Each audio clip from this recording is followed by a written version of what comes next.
In the early 1950s, Jacques Lacan gave his interpretation of one of Freud's most famous cases, the patient who came to be known by the pseudonym the Rat Man. The Neurotics Individual Myth, Lacan's paper on this case, is his masterwork on obsession, and here we're going to look at what he had to say about the Rat Man and obsession in general.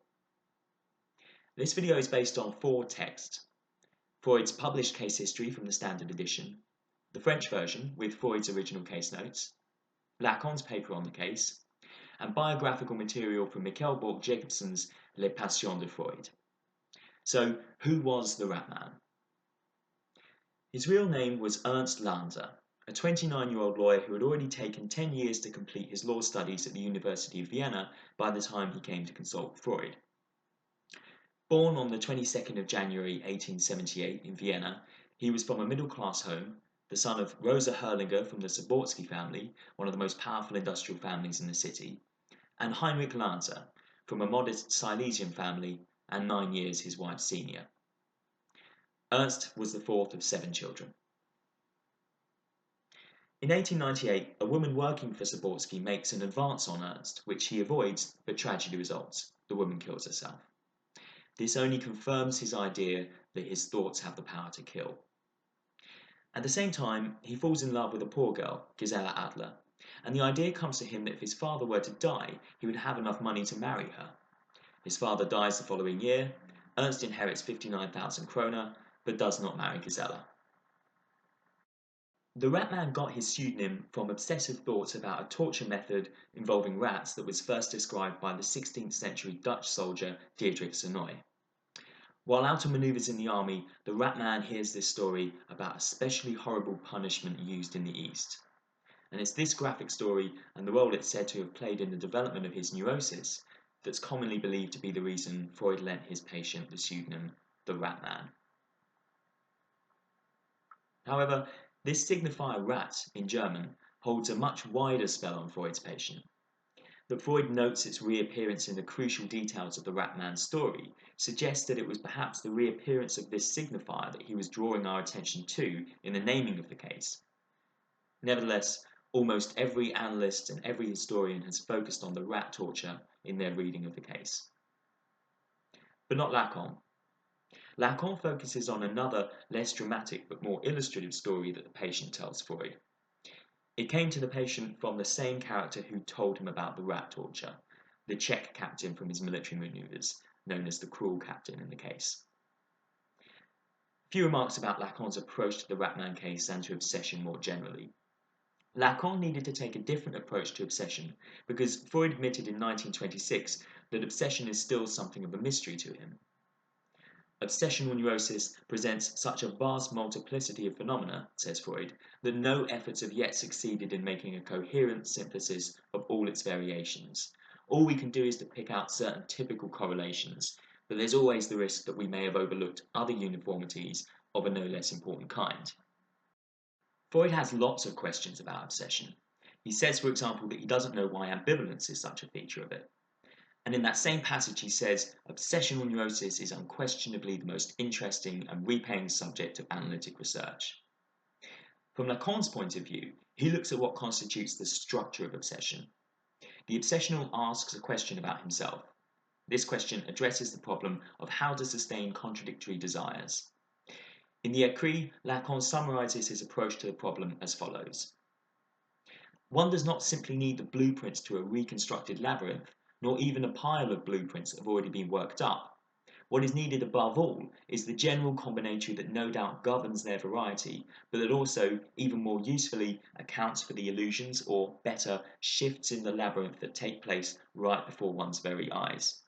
But there's no shortage of either in obsessive neurosis, which is an architecture of contrasts that have not yet been sufficiently noticed and that cannot simply be attributed to differing facades. Lacan's focus in the case is instead on an unpaid debt. The Rat Man loses a pair of glasses whilst he's out on manoeuvres in the military, and he wires for a new pair which are delivered to a military post office nearby. But as he himself is not there to pick them up and pay the charges on them, another man, Lieutenant A, who runs the post office, covers this for him. The captain tells him he has to pay back Lieutenant A, but what the captain doesn't know is that duties at the post office have been handed over to Lieutenant B a few days prior. The Rat Man, however, is aware of this. The rat man then starts to construct a whole series of weird and circuitous ways in which the debt can be settled. Firstly, he asks another officer who is going to the post office to give the money to Lieutenant A, but this man claims never to have seen him there. Then he finds Lieutenant A himself, but the latter admits it was actually Lieutenant B who paid for it. So Lieutenant A says he cannot accept the money. He then hatches a plan in which the three men, he himself and Lieutenants A and B, will all go to the post office together, where A will pay the young lady in the post office, who will then give the money to B, and that then, bizarrely, he will pay the money to A to fulfill the original, though mistaken, command of the Czech captain. However, it was neither Lieutenant A nor Lieutenant B who paid the charges for him, but the girl in the post office. And what's more, the rat man knew this all along, before even the Czech captain told him mistakenly that it was Lieutenant A that he owed. At the simplest level, what this weird and circuitous story about the repayment of a debt tells us is that although doubt has always been privileged in accounts of obsession, this is not about doubt. The rat man knew very well that the money is actually owed to the lady in the post office, and that she'd be out of pocket if the obsessive scenario were fulfilled. Indeed, Lacan notes that when the rat man gets into analysis with Freud, he very simply transfers the necessary funds to the lady at the post office. Why is this obsession, which exhibits that logicality peculiar to neurotics, interesting? Lacan highlights two key events in the rat man's family history, elements of the subjective constellation, showing that this obsession is a ciphered repetition of those events, an unconscious intergenerational transmission. Firstly, that the rat man's father married far above his station, and through his richer wife gains his rank in the military and a higher social status. However, his wife always kids him about a poor but pretty girl who was the object of his affections shortly before their marriage. Secondly, a particularly shameful event in the father's military career, when he gambled away his regiment's funds and was only saved from humiliation by a friend who lent him the money to pay it back. Lacan sees obsession as a mythic construction. But what does this mean? Lacan says that we should look in the obsession for a scenario that has the same elements, reordered, as an event, or more precisely, a condensation of events, in the person's family history. This is exactly what he finds in the rat man's family history. The obsession with the repayment of the debt for the glasses is a ciphering or reshuffling of these initial elements. Borrowing an idea from his contemporary Claude Lévi-Strauss, Lacan proposes that this is akin to the structure of a myth. Lacan's idea of obsession shares a lot in common with, and probably borrows a lot from, Claude Lévi-Strauss's idea of myth. In particular, his idea of the myth theme as the essential kernel of a myth, a common, constant, minimal element, was almost certainly borrowed by Lacan for the purposes of his interpretation. A myth takes an insoluble problem, and rather than presenting a resolution to that problem, it reorders its elements into a parallel contradiction. Myths don't solve our problems or answer our questions, they simply just transpose them onto another terrain. Lacan describes the way in which we see this in the rat man's case. Everything happens, he says, as if the impasses inherent in the original situation move to another point in the mythic network, as if what was not resolved here always turned up over there. This is what Lacan notes about the rat man's obsession over the repayment of debt for his glasses. It restructures the two crucial elements in the events of his family history. Firstly, the repayment of the military debt. The obsession of repaying the other officers is a ciphered repetition of the incident where his father's friend bailed the latter out of his gambling debt. Secondly, the dichotomy rich woman, poor woman. Here we see the same substitution of the rich woman for the poor woman as with the father. Lacan says that the rat man's desire is not towards the lady in the post office, but another lady who incarnates that poor woman, a servant girl he met at an inn during the manoeuvres. This constitutes the individual myth of the neurotic. Lacan says this phantasmatic scenario resembles a little play, a chronicle which is precisely the manifestation of what I call the neurotic's individual myth. What's interesting is that in both the events that Lacan finds of interest, there is a motif of something being left owed. Firstly, Lacan notes that the father never found the friend who bailed him out and so never managed to pay back the gambling debt. Secondly, the status that the rat man's father received thanks to having married a woman who was of a higher social standing to be able to give him access to the career in the military. The important thing is in no way to get to the truth of what actually happened in the Ratman's history, but to find out how that history was assumed, given meaning by the subject himself, and how he situated himself in reference to it.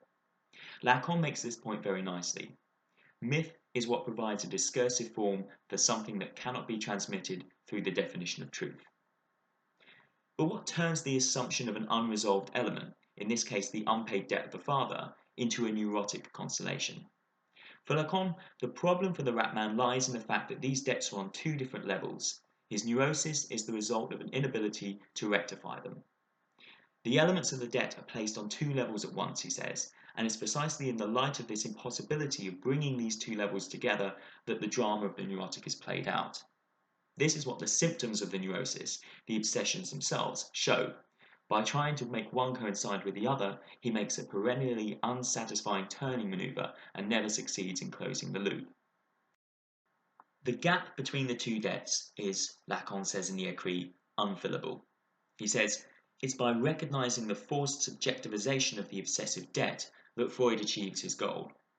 This is the goal of bringing the subject to rediscover, in the story of his father's lack of delicacy, his marriage to the subject's mother, the pretty but penniless girl, his wounded love life, and this ungrateful forgetting of his beneficent friend, to rediscover in this story, along with the fateful constellation that presided over the subject's very birth, the unfillable gap constituted by the symbolic debt against which his neurosis is a protest. Thanks for watching. Read the full article on lacanonline.com for where Lacan takes this next.